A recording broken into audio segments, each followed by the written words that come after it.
one police department's mission to change their approach to interactions with the mentally ill. Many of us know someone who struggles with mental illness, but when cops are called into the picture, these encounters can turn deadly. So tonight we're on the streets with two remarkable police officers using new tactics to save lives. A mother's call for help gone terribly wrong. Dallas wanted to make a where's emergency. Yeah, my son needs to be taken to Parker. He's bipolar schizophrenia. Make sure they train police officers. Okay. This body cam video shows two Dallas police officers responding to a 911 call about a bipolar schizophrenic man off his meds. We have to warn you, what happens next is hard to watch. Bipolar schizo. 38-year-old Jason Harrison comes to the door. Notice the screwdriver in his hand. Drop that for me, guy. Jay! Drop it! Jay! Drop it! Jay!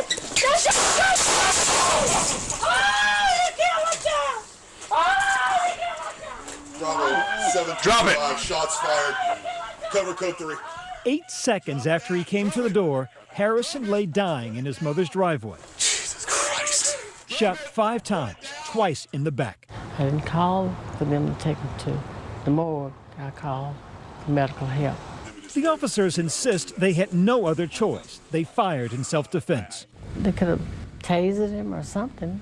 They didn't have to come out straight with the deadly force. A grand jury declined to indict. The Harrison family is now suing the officers and the city of Dallas, who have sought to dismiss the lawsuit, arguing use of force was reasonable under the circumstances. The training that these guys are lacking is what needs to be changed. Jason Harrison's name has now become one among many others. Names like Laval Hall, Dontre Hamilton, and James Boyd, Americans described by their families as mentally ill, who've ended up on the wrong side of an officer's gun, in what many, even inside law enforcement, are calling a crisis in American policing. And what I can't stress enough, and I truly feel in my heart, is that this is the future of policing. Just hours from where Jason Harrison was killed, a specialized team is working to revolutionize policing from within. They're San Antonio's mental health unit. She's calling in stating that she has depression and that she's feeling suicidal. Meet Patrolman Joe Smaro and Ernie Stevens. They're tasked with responding to calls involving emotionally disturbed persons anywhere in the city.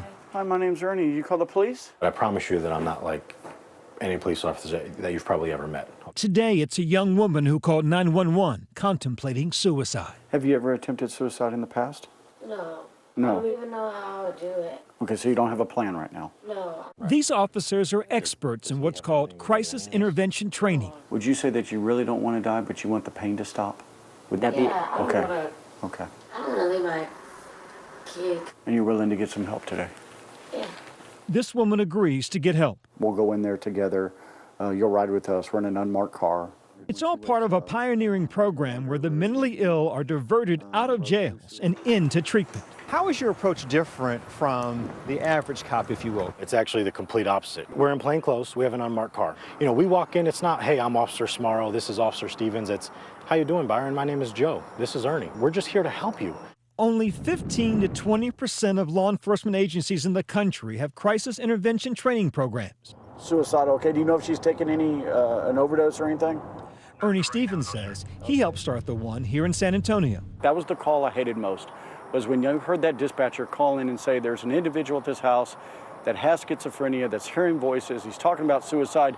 All that changed, Officer Stevens says, after he reluctantly attended a week-long crisis intervention training class and met a woman with a schizophrenic son. She said, one day, one of you officers will have to come to my house and you might have to shoot and kill my son. And I want you to know that that's okay because I want you to go home safe to your family. And it was at that moment that we made a pact that we were going to go and ask the chief if we could start a mental health unit to help family members just like her. Watch as they watch that Jason Harrison video. Their facial expressions say as much as their words.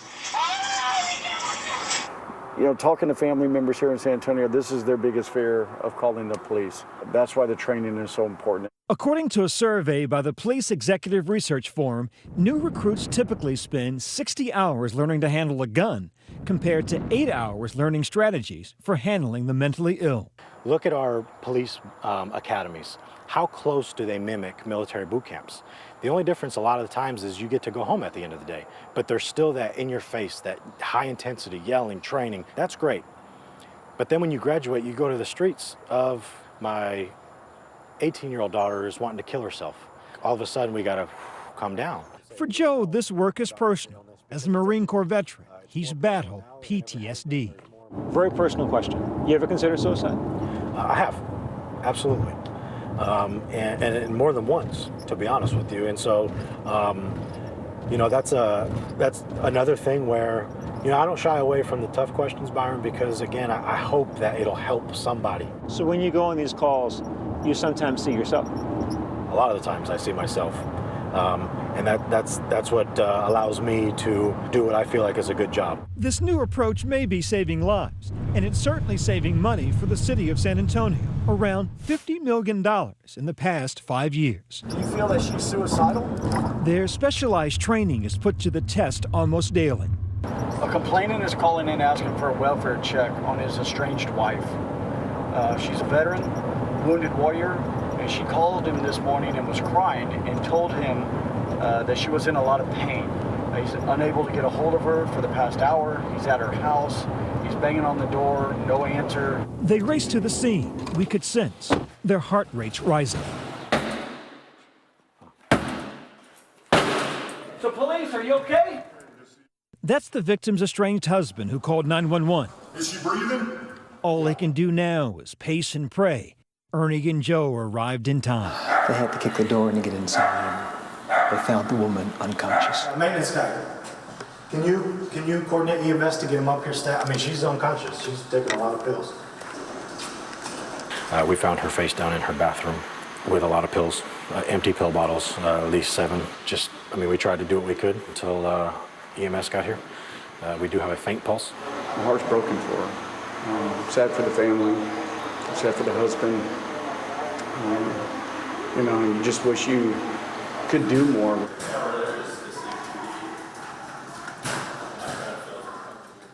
You can see the emotional toll this takes on the officers, and they do this every day. I was struck by how you guys kicked the door in, having no idea what you might find inside. Certain officers are going to see us as foolish, you know, because like you said, Byron, we don't know what's on the other side of that door. You're right. Every possible call that police officers get dispatched to has the potential to turn violent. And like I've said, our mindset is always ready to go there if needed. The woman survived. Ernie and Joe likely saved her life. I saw 2 cops go in. I saw 2 human beings come out. Reaction is that, Byron, because of how you see it affect us. There's no way you can do this day in and day out and not have a human approach to this or respond with emotion. I don't think it's possible. Our thanks to the San Antonio Police Department.